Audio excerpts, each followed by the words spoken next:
Hello, all, and welcome to our podcast. Today we have Aafreen and our favorite guest, Scott.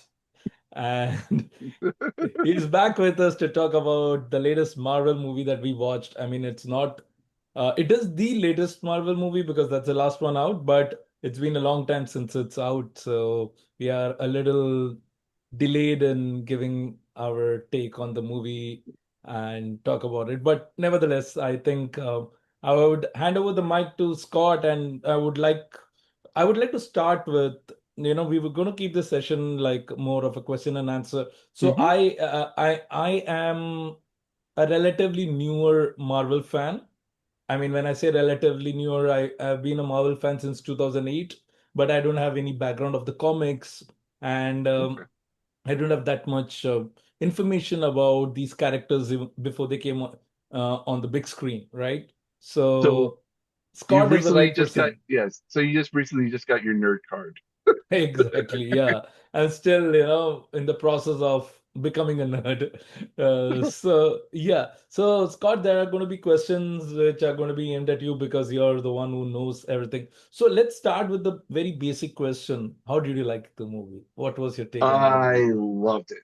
And the reason why I loved it is that I know that there's been very many variations of the movies here. I mean, we had the first one when it came out when it was owned by Sony, and you have to excuse me. Hold on, I have a little itch on my nose here.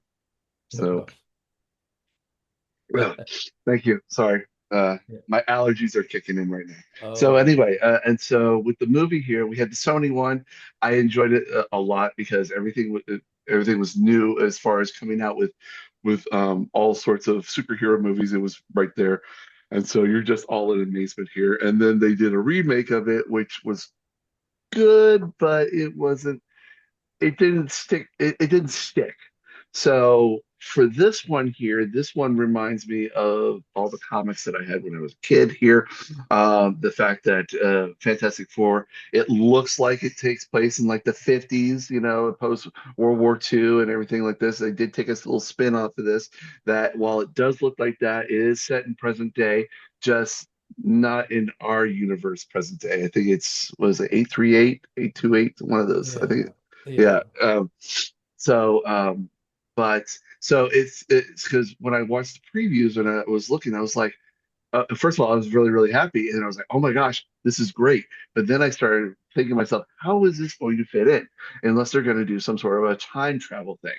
And I was like, but when we watched the Thunderbolts there, and you had that teaser trailer at the end where you saw the rocket and you had the four on the side, you're like, oh my gosh, it's going to be Fantastic Four. Then I thought to myself, okay, it's either going to be time travel here or it's multiverse. And obviously, what we're seeing here, it looks like it's a multiverse thing. So, Yes. and as we know from multiverses, is that everything is not identical. The Yeah.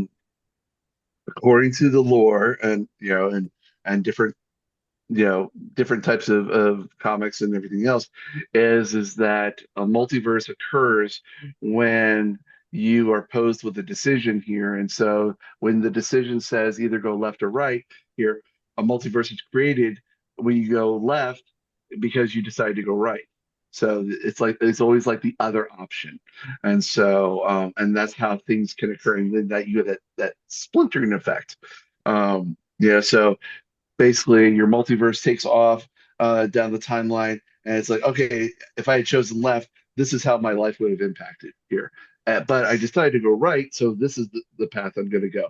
But it's a diverge, and then that one has a splinter for a decision. And but they're not like, oh, I chose to wear socks instead of not socks or something like that. Hmm. These are critical points. These are history making points here that are determined by the comics. And so so the best of my ability and best of my knowledge is that the evolution of technology happened in such a way w further back here, and that's why you got that old look feeling there, but you got very, very real stuff. So it's um I mean, like they have dials and they have reel to reel cassettes and these types of things, and you're like, okay, but you're building a ship here that can travel through hyperspace. I'm like, yeah, but it's just the evolution here. It's like um, so if the best, let me put it this way here. So, we had cassette tapes back in the day, right? Right. What if cassette tapes were as far as we wanted to go, instead of moving to CDs? Hmm. Okay. So there has to be something or somebody driving the fact of evolving that technology there. So when it comes back to the technology itself, it's like they were like, "Oh, we're fine with these cassettes here. We're going to develop other technologies that are going to push us forward here, but we kind of just stop right here because that's good." And so then that's why you see that balance of like old technology and new technology, and so forth. It's the same reason why people still use record players as opposed to streaming music. It's just Right. certain things. It's all based on personal decision. So so seeing that there, I was like, okay, it's a multiverse here. We're all going to have to come together clearly because we're going to have the X-Men, which I believe is also in 8838. And then you have 616, which is our timeline, and then you have Deadpool, who's supposed to be in it in later movies here, is going to be a Yeah. part of the bigger scheme. And he actually, I think his timeline was destroyed, and he settled into another one. So I think that there's going to be a lot of multiverses here. But Yeah.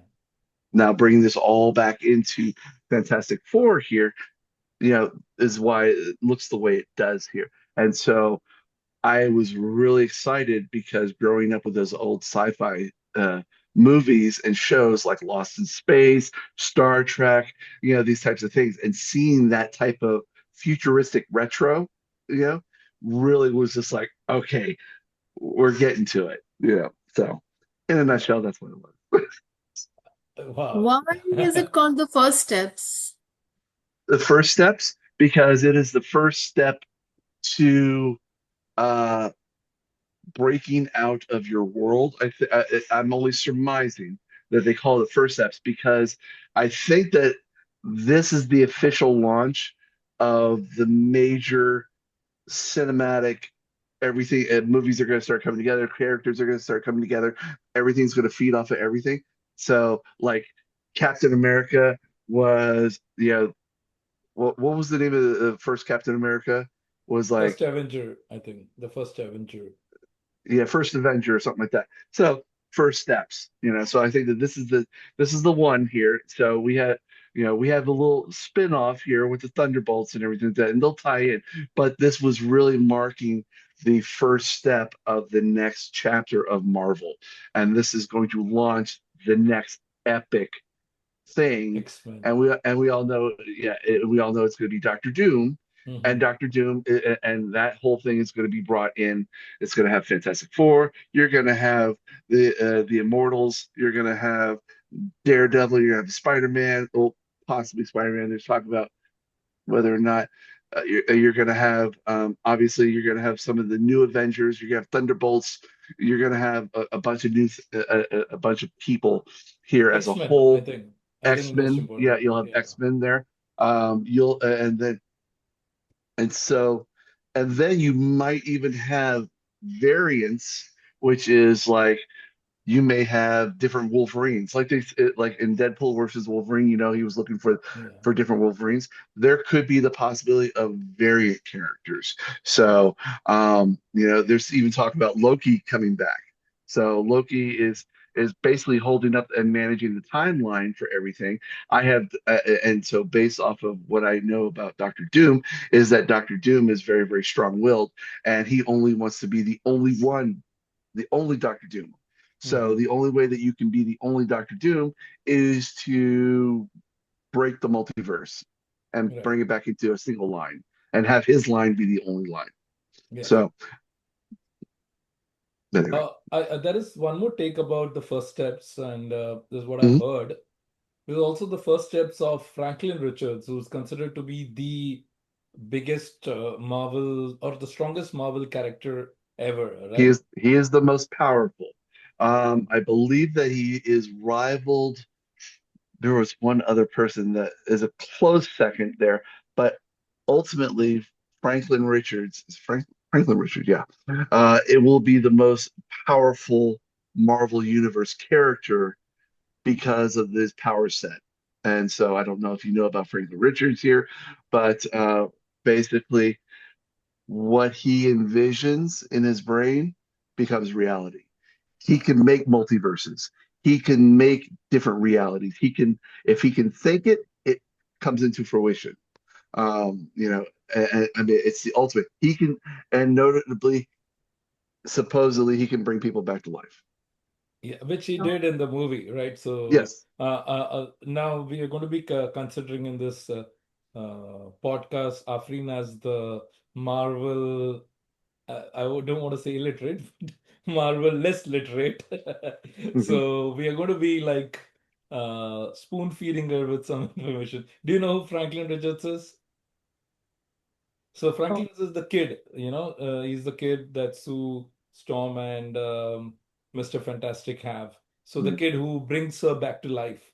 And we are spoiling it. Spoilers, spoiler alert. I'm assuming everyone must have watched it by now. So If you're a fan, then you've watched it by yes, now, at least exactly. twice. Exactly. So if you remember Afreen in the scene in the last, she dies and her child literally sits on Yeah, her yeah. chest and brings her back to life. So that's Franklin Richards. And as Scott just mentioned, he's considered to be the most powerful superhero in Marvel Comics. So these are his first steps as well. So we are seeing him for the first time on screen. And has he been a part of any of the other Fantastic Four movies? No, he has not, because they've never dove into the canon, or the lore that far. Basically, it was they'd always stopped with the Silver Surfer or something like that, or just, hey, how this is how we became the Fantastic Four. Nobody, this is the first movie that went beyond to have already established them. It's kind of like what they did in Superman. Superman, they didn't go through all the background again. Oh, look, he crashed into the planet. Oh, it shows us Krypton, everything. And then growing up here, they just said, "Here's Superman. We're moving Hmm. forward." This is kind of what the Right. same thing what they did with Fantastic Four. Here's Fantastic Four. They're already established. Boom. Okay, they're already kicking butt, taking names, and protecting people. And we're just moving on. So this is almost like a chapter two, starting Yeah. instead of a chapter one, and just Yeah, skipping over that. yeah. Which is a good thing because I think almost everyone knows the history behind it, and they did kind of have a recap of it. They showed in a very small way what they went through. And that Uh, was very, very smart of them, because it didn't yeah, take away from the story. It doesn't. They didn't want the story to be super huge. They wanted to be, you know, about this. This is the story I'm telling here. Yes, there's all this history here, and we'll kind of fuse it in a little bit here, but this is the story, and it really did a good job of keeping everything on track. exactly. Now coming into the movie, now we have spoken about a lot of these things. Will you be able to tell us what is it about this movie that you like the most? Now we can start with different categories, right? So one of them is the characterization. You know all the characters, but the way they were played on the screen. So you want to start So, with that? Yeah. and I'll tell you something. I didn't like. I was kind of biased Hmm. because the first at first, as far as the characters themselves, I knew what they were all about, but the way that they were portrayed, Okay. like Reed Richards with a mustache, Okay. Yeah. I've seen him with a full beard, like what Yeah. we saw in I think it was a um, multiverse of madness, with Yes. Doctor, Yes. yeah. So John that Krasinski. that yeah, John Krasinski. I've seen him with a full beard like that. I have seen him smooth, in the comics there. I don't think that, and there might be one with just a mustache, but that kind of threw me off there. Johnny Storm wasn't really that blonde to me, like he is in the background, but I mean, he is Sue Storm's brother, so And I thought that they made Ben Grimm's head a little bit too small, so I was like, Yeah. eh. But when they started acting, when they started getting into the characters, you know, I thought that all of a sudden I ceased to see that, and I started believing that they were actually the characters. They were Mhm. actually going through all the things that makes those characters what they are based on the comics. And so, and another thing I liked about it was that Reed Richards was not the center of attention. Fantastic Four was never about one person being the center of attention. And you'll notice that in the other movies here, Reed Richards is like, oh, I'm the star here, and they're all my supporting cast. This one was a little bit more balanced. Everybody had their stories. You saw a little bit of insight to what everybody struggles with, whether it be fitness fantastic and trying to be perfect and account for everything. Ben Grimm trying to be socially accepted and loved for being him, you know um, you know, uh, yeah, Johnny Storm for not being taken seriously because he always portrayed himself as a hotshot, but he was really a smart guy here, and he wanted to be taken serious as an intellectual there, um, and then Invisible Girl, I forget what's her So Sue Storm, strong. yeah, Mm. uh, and then um, also it's and her as you can see that she is the fundamental glue that holds the team together. Um, Right. but she's trying to be herself and not get lost in the fact that she's a member of the Fantastic Four here. She's just as important here. She actually holds everybody together, and then she wants to balance. Like many, in my opinion, many women here, they Hmm. try to balance, home life and career. And this is a very difficult thing because people want to compartmentalize us, and say, okay, well, you just do this, oh, you don't need to fight here, you're pregnant. Yeah. It's just like, I feel fine, let me get out there, and it was great because they made her a very, very strong-willed person here because she's a very independent, she's very, very smart and everything like this, and she shouldn't give into that, that I'm pregnant, I just, she can think for herself. If she doesn't want to fight, she doesn't have to fight, but she wants to fight, let her fight, Right. and I thought that that was excellent. That so they really got in touch with the characters and what they were all about and what their own personal strifes are, and then what brings them together as a team. It's Hmm. like, hey, this is a family here, and how they all huddled around Franklin when he was born. You got it. You know, Ben. Ben is not related to them, yet Ben is like the best with Franklin. If you notice, he's like the nanny almost because Yeah. he just has a real rapport because Ben has always had this innocent spirit, like a child here, and he's always had to be the tough one, and really inside he's soft. He wants to be loved. He wants to be accepted here, and everything like this. But everybody just knows him as, it's clobbering time. That was his own personal thing. He's like, oh, Right. I don't want to say it. I'm not going to say it. You know. Yeah. So they really, and so as far as the characters, and they really touched them. They did a very, very well job of portraying those people, and the writing was fantastic. Absolutely.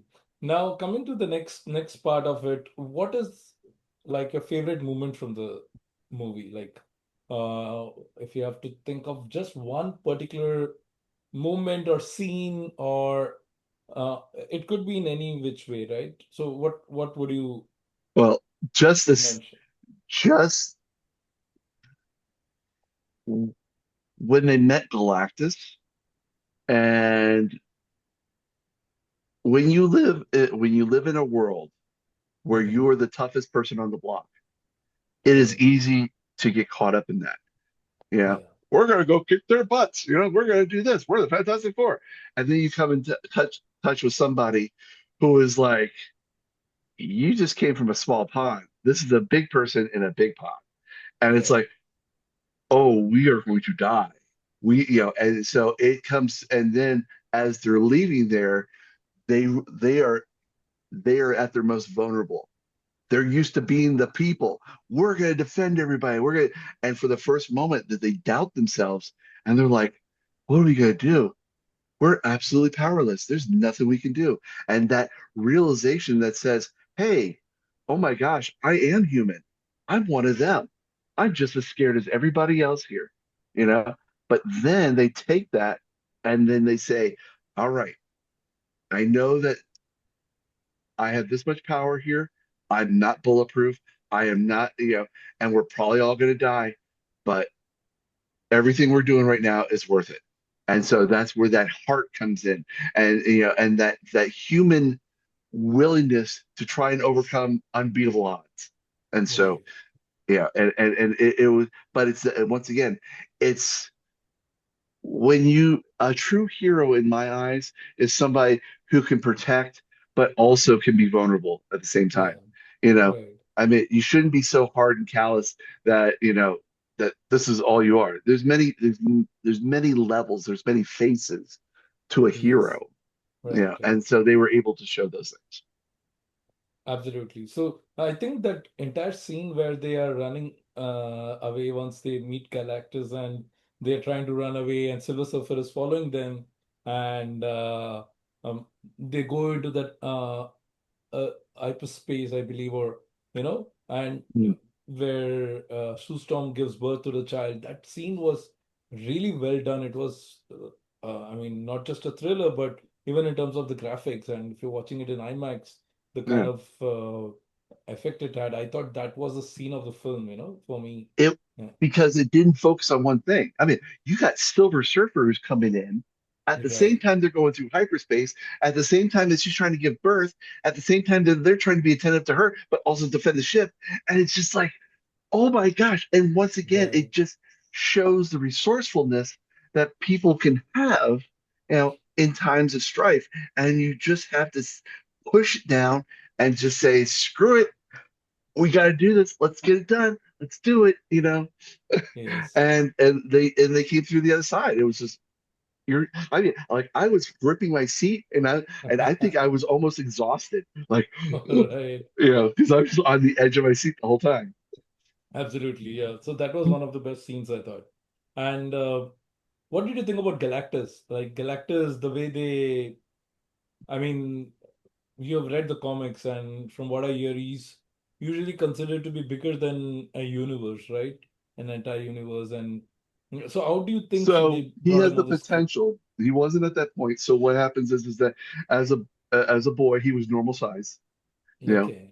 he absorbed some dark energy from a celestial, I believe. And Okay. then that gave him the insatiable urge to consume power. As he consumes power, he gets bigger and bigger. And as he gets bigger and bigger, his appetite increases.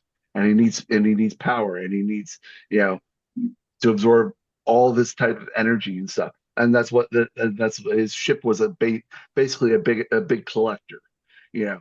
And then that feeds him directly, and you saw all the tubes and everything like that go, and that feeds that energy into him.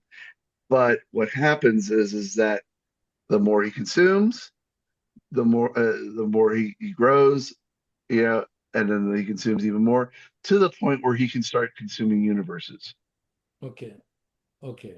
And at this So point in the movie, he's already consuming universes, right? Or he's Earth, consuming planets. planets. Okay. He's Okay. consuming planets right now. But Mm. I mean, he ultimately becomes so powerful that you know he takes on celestials Wow. and beats the crap out. Yeah, I mean, it's just crazy stuff. You're just like, oh my gosh, these are things that birth the universe, and you're just like, boom, you know. So, But but can he also resize himself? That's what I heard. He can resize himself based on I where heard he that is. he can do that. I don't remember. I don't Okay. remember. But the idea is that he has a never-ending hunger here. So he wanted the kid because Why he did he sensed want the that kid? he What was wanted the the reason? kid as a replacement. He wanted the kid to absorb all the dark energy in him so that he could stop consuming. He actually Oh, doesn't want to consume planets anymore and all this stuff. He never wanted to do that, but he's compelled to. So he thought, here's a kid who can hold that, who's powerful enough to hold all this energy here and do hmm. something with it and take it all away from him. And I think that's what it was. At least that's what the story was portraying was is that this kid would be Galactus's replacement. You know, Okay. So, for but the energy would be taken from Galactus and put into this kid. oh, okay. So then Galactus would then stop exist. I mean, he would die, or He would die. He wants to die. Oh, okay. At least that was my understanding of the movie. Okay. Because he just wants to. He's just tired. He's been around for thousands and thousands of years, and Right, right, right. So now comes the epic battle in the climax, right? What did you think? What was your opinion about the epic battle, the way it was done, way it was picturized, and also the climax? What is your opinion about the climax that they send him into hyperspace, right? So, no, they sent him through a portal. portal, So yeah. what happened was is that they set up portals here, and so they sent it, and then they beamed it as far as it could be into another universe. What they did here, hold on, sorry. Hmm. I mean, they didn't solve the problem. They've Hmm. just moved the problem far enough Yeah. away. Earlier, So they what had another solution, right? They were thinking of something else, and then Shia the LaBeouf idea was told, yeah. the idea was is to move the Earth, to move the Earth to another solar system. Yeah, Hmm. and so they were going to actually develop a portal, beam the Earth to another solar system into a rotation that would still support this type, the type of atmosphere and everything else. And so they found another solar system that had the same type of star and everything like that. And that's what they were going to do. Silver Surfer knocked out all of those, so it wasn't possible. Hmm. Okay, Yeah. so what they did was is that they set up one portal that was large enough for him at the time, you know, and then instead of because it wasn't big enough to beam the Earth, but it was big enough to create a portal enough to that other place and push him through. And so basically, they pushed him to that other solar system that was like it could have been eons away. But this Yeah. is not the last of Galactus. This was Absolutely. Yeah. yeah, He's and gonna it's not come the back. and Silver Surfer dies. Uh, I She believe. goes with him, right? She goes with him. I think she's the one Oh who yeah, gives oh him the yeah, final push. that's true. At some point there in the comics here, there is talk about yeah, or there was some comics later on that Johnny Storm ends up becoming the new Silver Surfer at some point. Oh, But yes, she does. She pushes him in and goes in there. Because she has gotten her. I don't want to say humanity because she's from a different planet, but she's gotten her sense of self back and and it's something to fight for. Before she was just doing this to keep her, to keep her planet alive. It was self-preservation here. Now that she knows that by doing that, she has condemned countless other worlds to the same right. horror. And, you know, so in a way, she's aiding murder, and I Hmm. think that and so it took her out of self-preservation mode and gave her and reset her moral compass to say, I need to fight for everybody.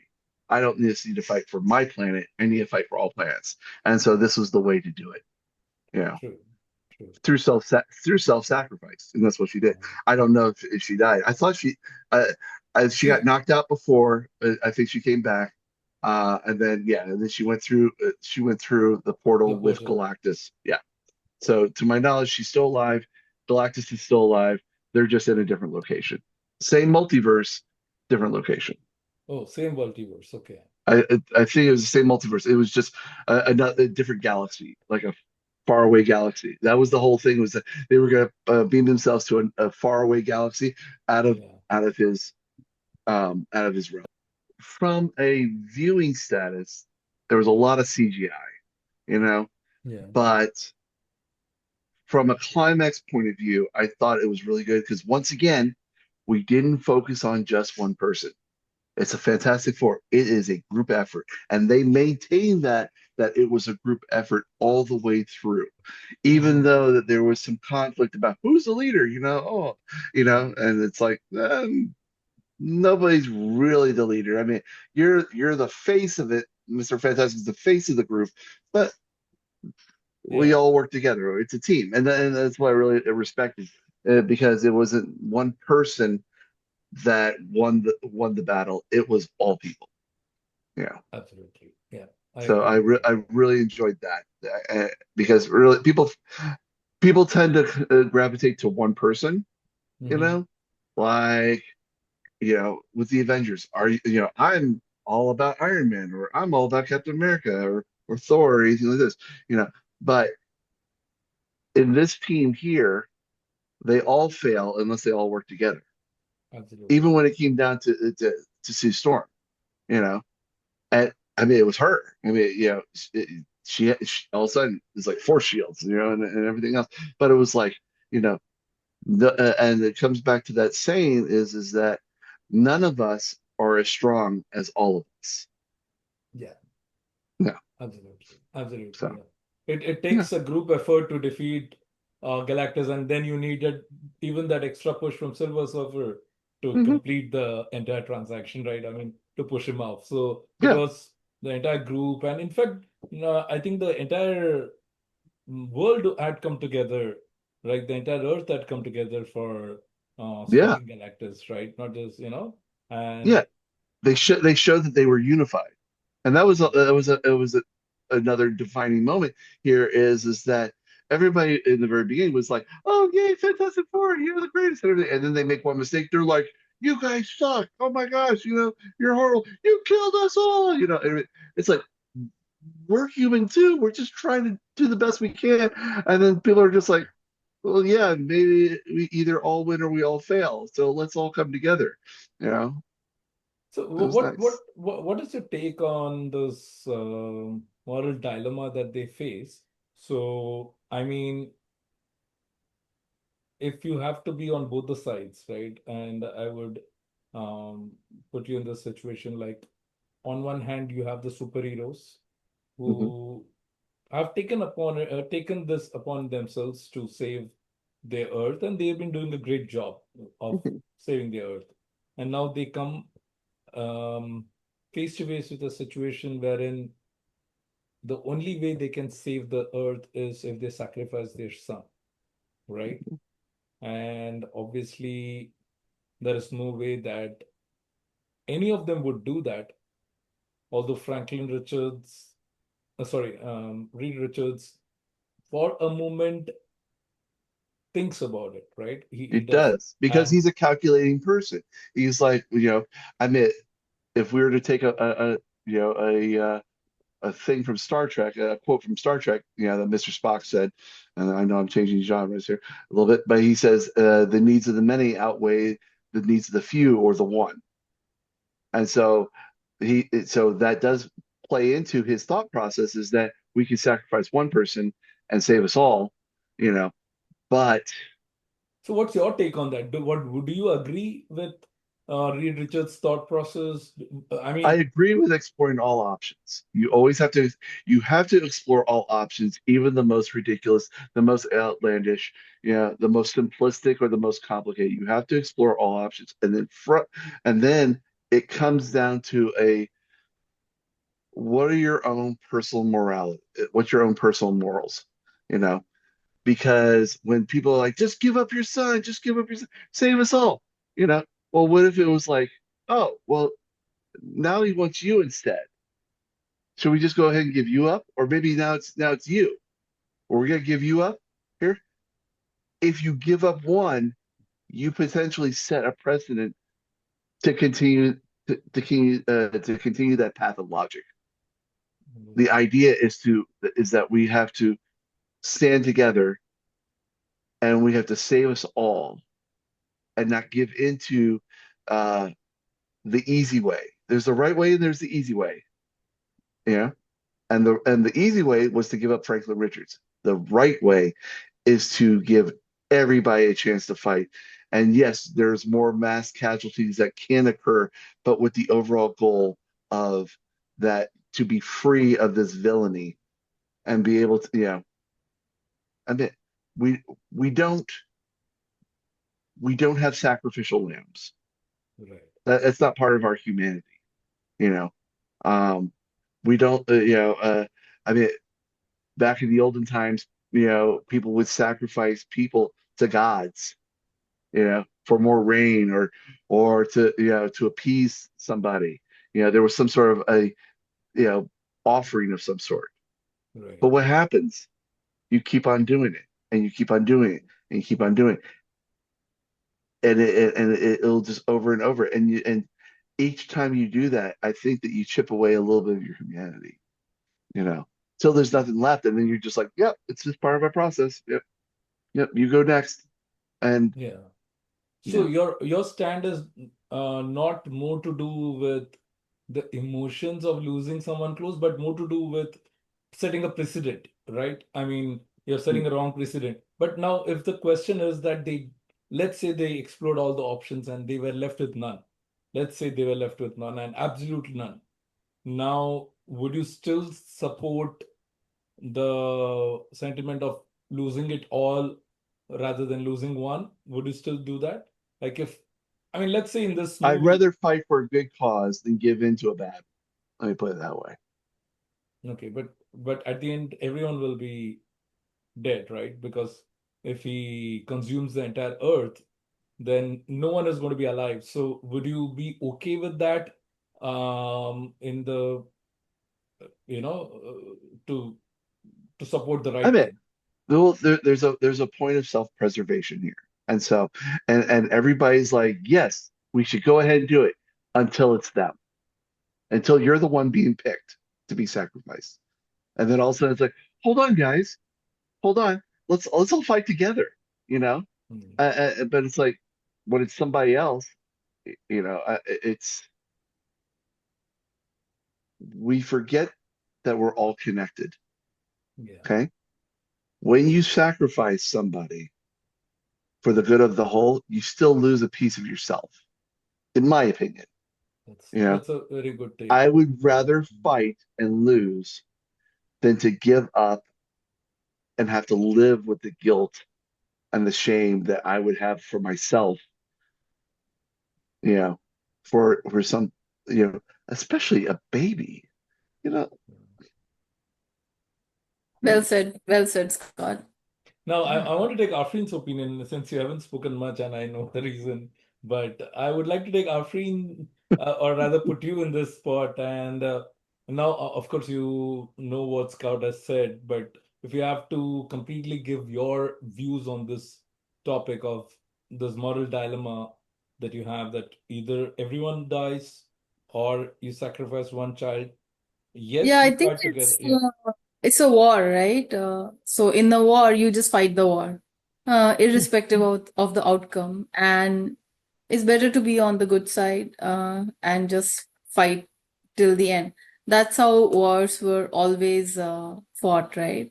Hmm. Otherwise, you can always give in to what the enemy wants, and whether it is money or gold or whatever, you Hmm. can say like, take my entire treasury and just leave us alone. But wars are not fought like that, because there is an enemy, and they are the opposite of whatever you are, whether it's good, bad, bad, good, whatever.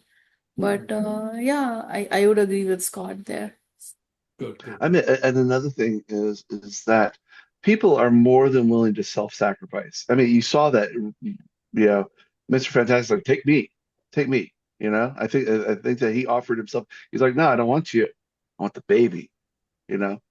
So it's easy for us to sacrifice ourselves for somebody, but Yeah, to take somebody who can't speak up for themselves, yeah, who's vulnerable, who relies on everybody, and to say, yep, that's the one I'm sacrificing, that just that would sicken me till the day I die.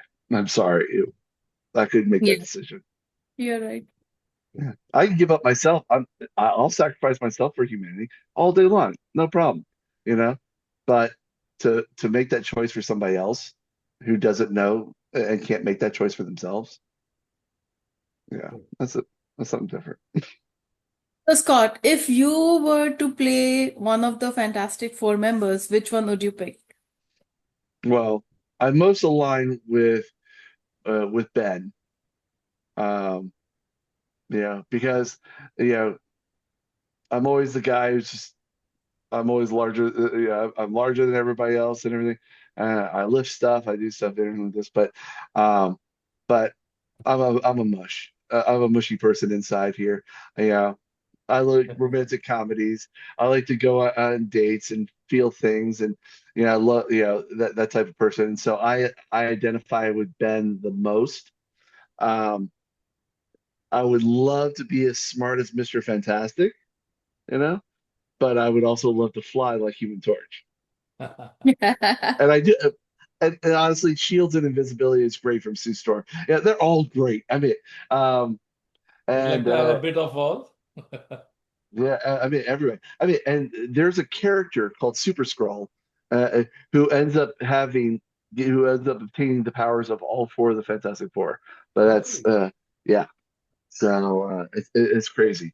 I think you saw a little bit of Super Skrull but with different powers in Secret Wars. What was the one about?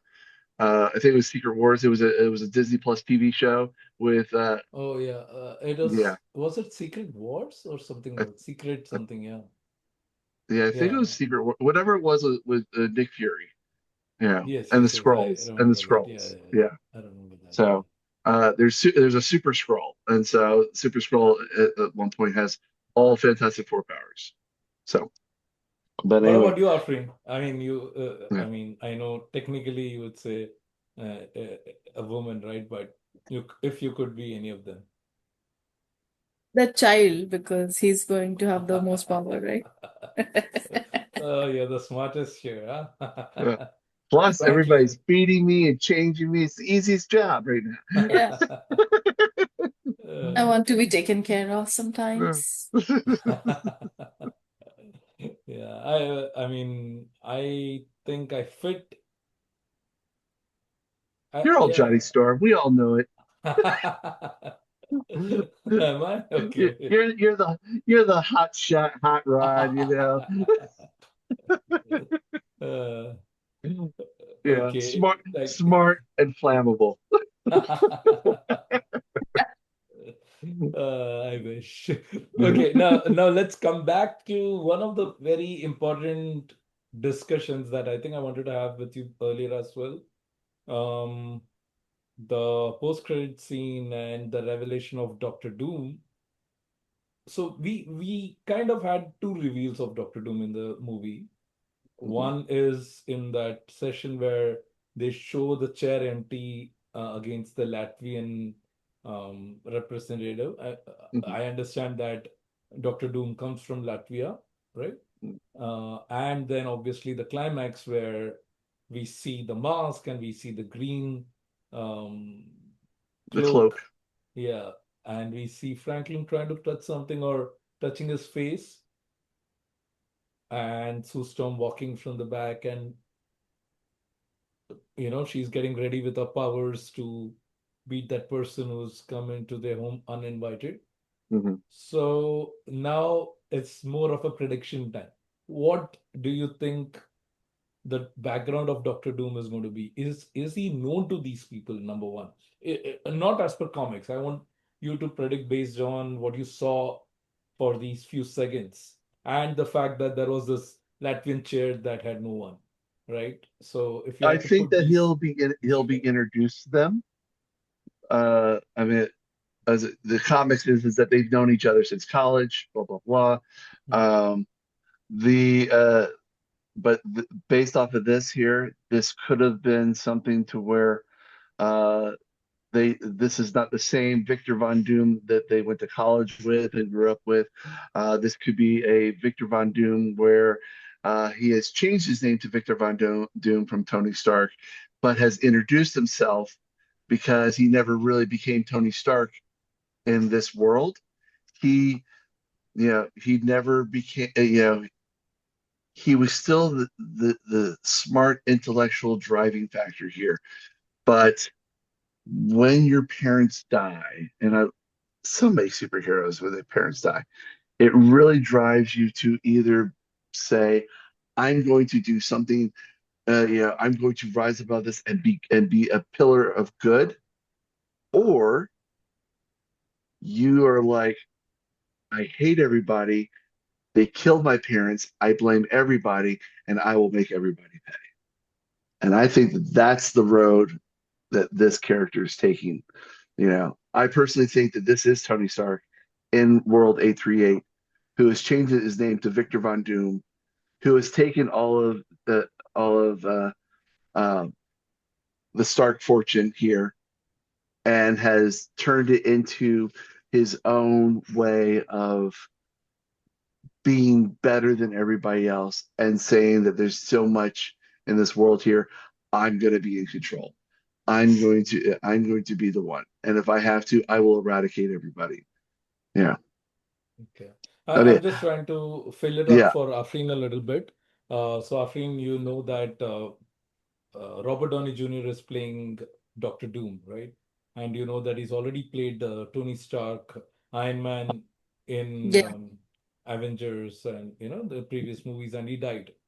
As a character. yeah, He dies in the movie, so they're bringing him back. So the Doctor Doom that we see in the end is going to be played by Robert Downey Jr. What Scott is saying is that in this particular universe, Doctor Doom is actually Tony Stark, who's basically Iron Man. But the way Tony Stark reacted in our Earth, which is 616, right? six, yeah, 616. Yeah. I In always think our it's the Earth. 212 area code times three. Oh, So okay. two times three is six.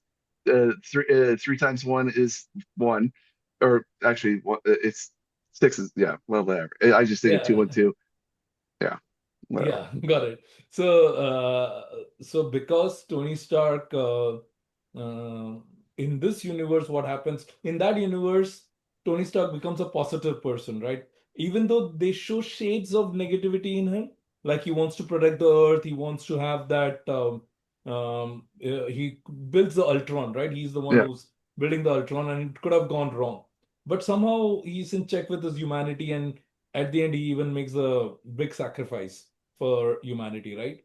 On the other hand, the same guy brought up in this universe after the death of his parents becomes a completely different person. He becomes more destructive, and he um, is going to cause a lot of destruction. I think he also comes with the same intentions. He wants to save the world, but his way of saving the world, he has no control. He's just in the aim to save one universe, he's going to end up destroying everyone else, is what. So imagine this. Imagine and bringing up Ultron here. Imagine if that was the flip side of Tony Stark. All Mhm. the deep-seated darkness, the the way that if somebody was going down that other road was to think about things in a logical manner, because you heard Ultron as he evolves here, he's like the only way to solve Earth's problems is to eradicate all the humans. That's that could be the same thing, you Right. know, in that line here. It's like at first we want to conquer everybody because we want to have order, but we know Yeah, that people are too random here. So the only way to maintain order is just to annihilate everybody. Yeah, absolutely. yeah. So Ultron kind of gives us a look at a darker side of Tony Stark that could have been. Absolutely. Okay, so now one question that so I will tell you my take. When I saw Doctor Doom in the end, for two reasons, I feel these guys know each other. One is because um, he is the representative of Latvia, and probably they might have met each other in one of the other conferences. The Mhm. main reason why I feel that Sue Storm knew him is because when she's walking towards him, initially she's getting all set with her, energy boosters or whatever you call it, right? But as soon as she sees the green cloak and the mask, she kind of has that point of relaxation in her expressions, is what I thought. I may be missing it or misinterpreting Mhm. it, but I felt like she was a little more relaxed when she realized, okay, initially she doesn't know who it is, right? And she's walking and walking, and as soon as she sees the green cloak and the mask, she realizes, okay, this is the guy I know. That's the expression I got on her face. So that's my take. So it So could be so it could be both. Maybe they did grow up with him in a way, but maybe he had already changed his name because remember his parents died when he was young, you yeah, know, and so maybe at some point before going and meeting them, he had already changed his name to Victor Von Doom or Doctor Doom or whatever, or maybe he doesn't even call himself Victor Von Doom. Maybe it's just Doctor Doom. yeah, Is it really Victor Von Doom or is it just Doctor Doom? So, Yeah. like Superman. Superman's not his name, it's Kal-El or, Clark Kent, Yeah. but maybe it is Tony Stark, but his superhero name or supervillain name is Doctor Doom. So I mean, Yeah. it could be a whole thing like that. Yeah, they could have known each other and they could play on that and say, "Oh yeah, Tony Stark, yeah," and everything. And then but I know that people are going to be freaked out, other heroes in other multiverses, because this is all going to be one big thing, and they're going to be like, "What the?" True, true. Yes. The other question, or rather, the other thing I was wondering, and I don't know if there's going to be any connection here, but the year that this happens in their Earth is 1964. And because they say that 4 years later, and the movie kind of takes this post-credit scene takes place 4 years later, which is 1964. 1964 is also the birth year of Tony Stark in our universe, you know? So I don't know how this is working. Like when we say it is 1964 in Earth 818 or whatever, right? 838. And would it also mean that it is 1964 in our Earth? And if that is true, is there some kind of connection? Because now we are seeing Doctor Doom exactly in 1964, and we are going to have Tony Stark born there. Is he going to use Franklin Richards' help to reach It out is to set. Tony Okay, Stark? so it's set in 1961, and then you said 4 years later and everything else. Um, so it was so there Yeah. could be time travel, you know. So it could be time and space. Generally, they don't. They just because when you're dealing with multiverses, time is supposed to be constant, Yeah. you know. And so if you're dealing with time and space, now the other thing could be is that Hmm. some sort of cryogenic freezing that takes place, and the depths of space has frozen them for X amount of years up until the up until present time, and then multiverse takes place that way to bring everybody Hmm. to the now. So Okay. something like that could have taken place. The whole Buck Rogers effect. I don't know if you ever remember Buck Rogers. Buck Rogers was an astronaut, and he got lost in the depths of space, and everything failed, and he ended up freezing for 500 years, uh, and then he floated back into Earth's atmosphere, and then they recovered him, and so now it's the 25th century here, and Buck Rogers now fights with them 500 years in the future. So it's an old 60s thing that you know ended up turning into a show in the 80s. That was a good show. But yeah. But yeah, so it could be something like that, cryogenic freezing. It could be, doing something like that. And then they punch a hole into the multiverse and then crossover that way. Because I mean, you do see the Fantastic Four in Yeah. present time, their rocket in present time here. So I had not thought about that. I thought it was their version of the present time, just it looks like 1960s. But if it's saying that it's 1960s, so there's definitely going to be a time component to this here. And so the only way I can think of is that they don't age is some sort of freezing technology, you know, Mhm. because there's, They could travel from 65 to 2025.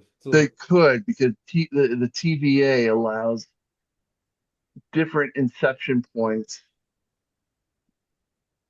into different multiverses. So if the TVA got involved, they have the technology to do both time and space yeah. that way. I mean, Yeah. uh, I mean, technically they have done it in Avengers Endgame where they go back to 70. So these guys could go from, although they travel within their universe, right? In 70. Uh, Yeah. So in the end game, they only travel within their own universe, but but it was Doctor time travel. Strange, with the help of what was the girl's name? He traveled to different universes, right? And was he with traveling before? America Chavez. Yeah, and was he traveling at the same? He was traveling linearly, right? I mean, Yes, time was constant, and he was just traveling between universes. anyways, there are rumors that one of the first scenes of Doctor Avengers Endgame, Avengers Doomsday is going to be Doctor Doom going ahead and capturing Loki or capturing the chair and taking control of the entire um, multiverse, you know? So if So, he does that, then what will happen is that he can have time and space converge on itself, and then and then so the 1960s point in the timeline could intersect possibly. So you assume that timelines are going like this. All the yeah, timelines are just. But what if the timeline, this point in the timeline here, collides with this point in the timeline back here, or vice hmm, versa? Then you have intersection point of 1960s to present time here through a multiverse. okay, So, good. but Uh, he would need to have Loki and the TVA in order to do that, which makes sense if he, once again going back because they are the ones and Loki's the key that holds all the timelines together. right, right, absolutely. Yeah, Yeah. Okay. So interesting. I think there's a lot of geeky talk for our audience, but I mean, yeah, everyone is excited about. So how ex at the end of let's have this as the last question, maybe, unless you have Okay. anything else to talk about. Uh, uh, Now you've seen Fantastic Four, you've seen Thunderbolts this year, hmm and we've seen Captain America this year. Uh, we're gonna have a Spider-Man before Doomsday, but I think Spider-Man is set up in another. I mean, it's not Set as up connected. yeah. So what they did was because everybody's forgotten about Spider-Man, Right, it may just be an isolated movie, and he may stick to a locale and not be a exactly, global hero. He may just be that neighborhood Spider-Man. Yeah. exactly.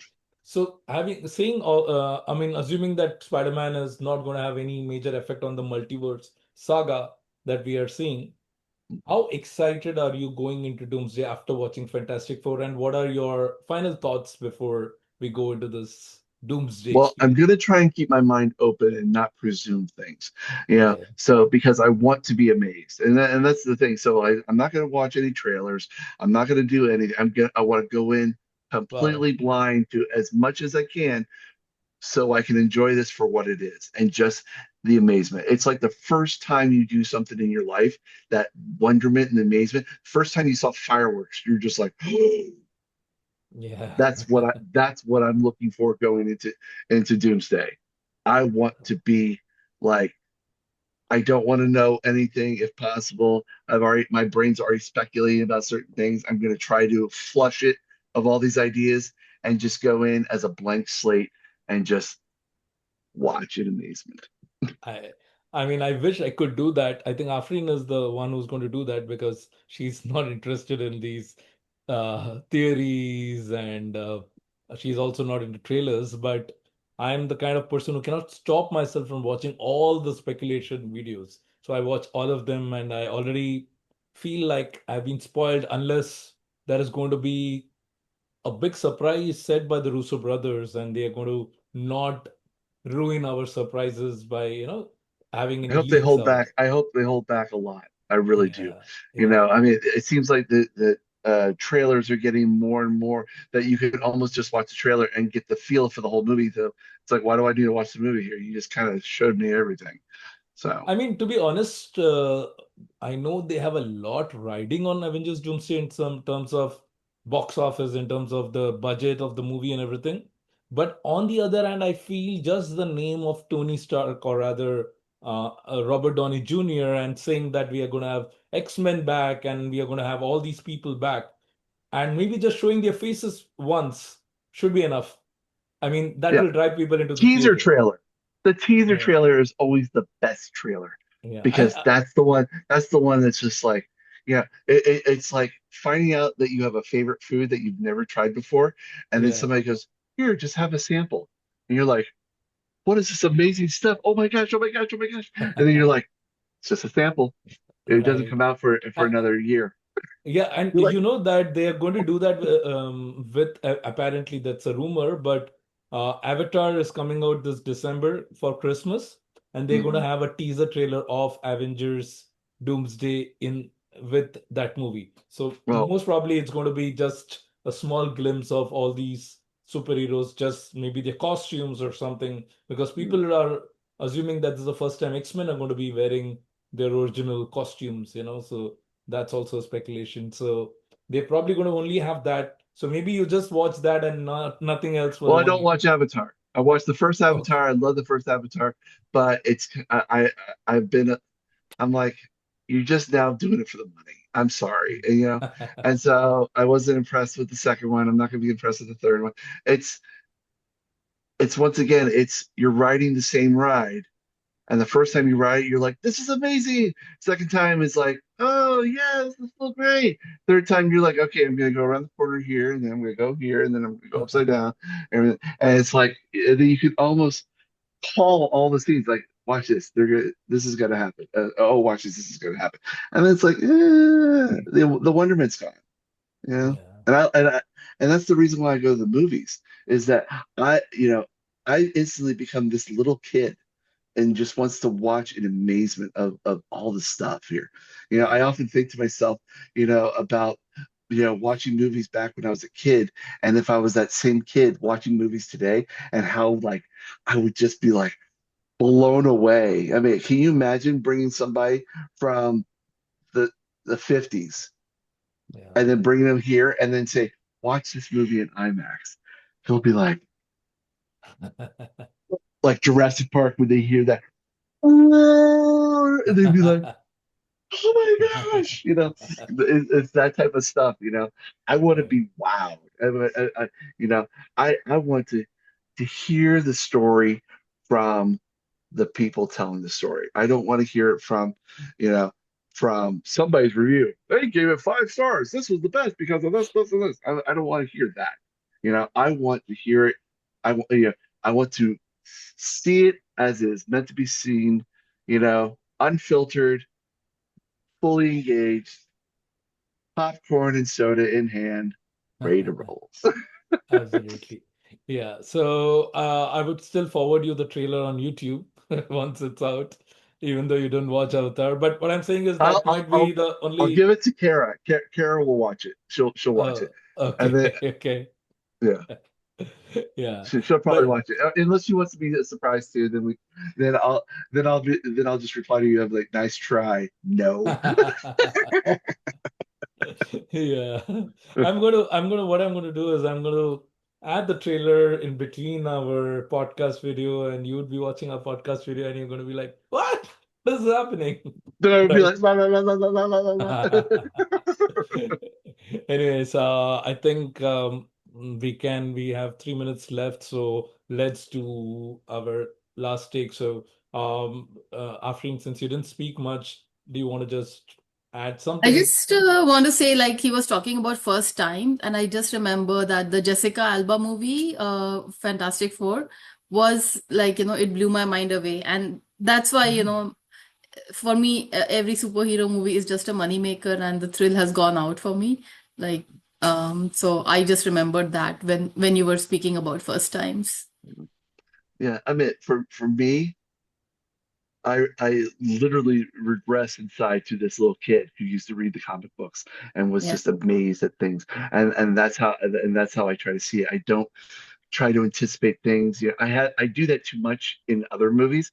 I'm like, watch this. This is what they're gonna say for the last time, and then also they're like, for the last time, and my Kara will just be like, I'm like, you can kind of see it coming, and I hate that about my brain here because I want to be amazed. I want to be, just surprised, like. Oh my gosh. So, I mean, somebody who does a really good job with plot twists and flips and turns and everything, and it just keeps you guessing. I'm like, this is amazing. So, Yeah, true. but that's the beauty of movies here, is that it puts you into a place that you would never think that you could explore, and then tells you a story about how things could be, you know, in another reality. It's just great. Absolutely. So once again, thank you, Scott, and we are almost towards the end of our time for this podcast, but it was wonderful. I love talking about movies with you, generally movies with you, but Marvel movies even more because you're so invested in them. So we are going to very soon hopefully come for more podcasts, and I think we're going to be talking about shrinking. We're going to Yes. have more guests added for shrinking, right? If I'm not Yep. wrong. We'll And have more. yeah, and many more podcasts. So thank you all for whoever has stayed till the end. Thank you for watching us, and we're coming back soon with more exciting podcasts of the movies that we love. Thank Thank you. you, Bye. Thank you, Scott. guys. It was Bye. fun. Take care. Bye.